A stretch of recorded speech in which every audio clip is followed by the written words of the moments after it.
और कोई बड़ी बात नहीं, कोई ज्यादा मेहनत की भी जरूरत नहीं है। इतना सा काम आपको करना जो राजेश जी ने बताया, इनकी जो भी गलत नीतियां हैं, जो भी झूठे वादे हैं, और वर्तमान में लोकतंत्र को लेकर के उसकी हत्या की बात की जा रही है, झूठे सनातन का प्रचार के नाम पर वोट ले, तो सब सनातन धर्म के लिए कोई वोट मांगना क्या वाजिब है? क्या वाजिब है? क्या वोट मांगा जाना चाहिए। हमने कितनी स्कूलें खोली, कितनी सड़कें खोली, गरीबों के लिए क्या किया, किसानों के लिए क्या किया, मजदूरों के लिए क्या किया, कैसा बजट आपने पारित किया, आगे की यदि चॉइस के अंतर्गत आपकी सरकार आती है तो आगे की प्लानिंग क्या आपकी होगी, इसके ऊपर वोट मांगा जाना चाहिए और इसी के ऊपर वोट डालना चाहिए। लोकतंत्र सच्चा यही है। लेकिन सच्चा लोकतंत्र क्या, लोकतंत्र को ही जब ये खत्म करने में लगे हुए तो इनके दिलो दिमाग से कतई निकाल देना चाहिए कि लोकतंत्र को बचाएंगे। ये बात सही कह रहे हैं, रोज अपने गहलोत साहब सब बोल रहे, सारे नेता बोल रहे, डोटासरा जी, यदि आपके चुनाव में इनकी सरकार आ गई तो दोबारा चुनाव होने की संभावना खत्म हो जाएगी। तय इस बात आपने आज से जाकर के इसकी गलत जो नीतियां हैं, किसानों विरोधी हो चाहे जो भी है, वो जनता को बता दोगे। और कांग्रेस जो गहलोत साहब का 5 साल का शासन काल रहा है, उसकी उपलब्धियां आप बता दोगे।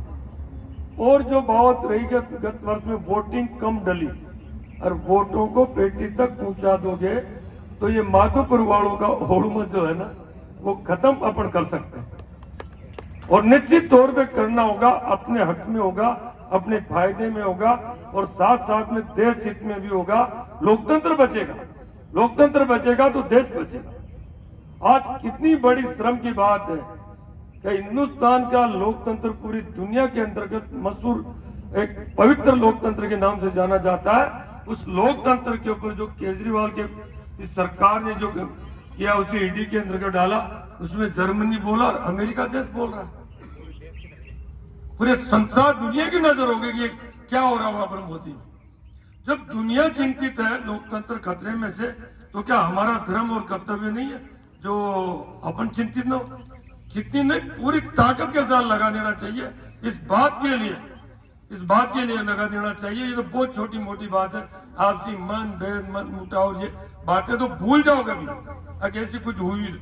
ओनली लोकतंत्र की रक्षा के लिए, क्योंकि लोकतंत्र कितने लोग आजादी मिली, कितने लोग शहीद हुए, कितने लोग जेल गए, जब जाके आजादी मिली। आजादी के बाद ये लोकतंत्र स्थापित हुआ।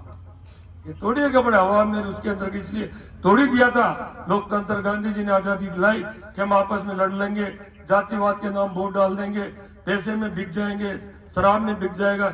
ये वोट देने का कौन सा तरीका? तो इन सब बातों को अपन को दूर करके सही दिल से आत्मा माहौल, जो लोग कह के आ रहे हैं, जो बीजेपी के लोग कह रहे आ रहे हैं, ऐसा अब के तो आपकी जीत पक्की, हमारे को ऐसा एहसास हो रहा है। पास में भावती है कि मेरा ननियाल भी है, तो कल में गया था और बैठे हुए थे, तो वो बीजेपी का कार्यकर्ता भी है, तो उसने सीट छोड़ी। कैसा आपका तो सीट था कि पक्की थे बैठे हुए। ये फैक्ट बताओ, कोई बनावट बात नहीं है, ये माहौल है। इस माहौल को बनाने का काम आपको करना है। और प्रशांत जी जो आपने इंट्रोड्यूस करवाया, पूरी टीम मुझे लग रही थी आप पूरे इस विधानसभा के ब्लॉक के, आपको सिर्फ लगना मन बना करके लगना। जोन प्रिया जी देखो, मेरी सुनो साहब, या तो पार्टी में रहो मत, और पार्टी में रहो तो फिर सत्य मन से ईमानदारी से। वहां पर जाति बिरादरी नहीं, रिश्तेदार भी आ जाए तो फिर नहीं भैया, तू चोरा चोरी की सगाई रचना राजा जी।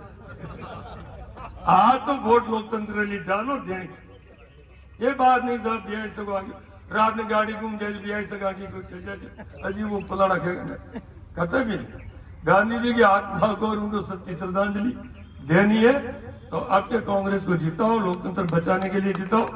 ये बात की थी पंचायत को आपने गोद लेने वाली बात, सीताराम जी ने वो काटोली थी साहब मालपुरा की, और वहां है काटोली थी मालपुरा की, वह मालपुरा में आती हमारे यहाँ।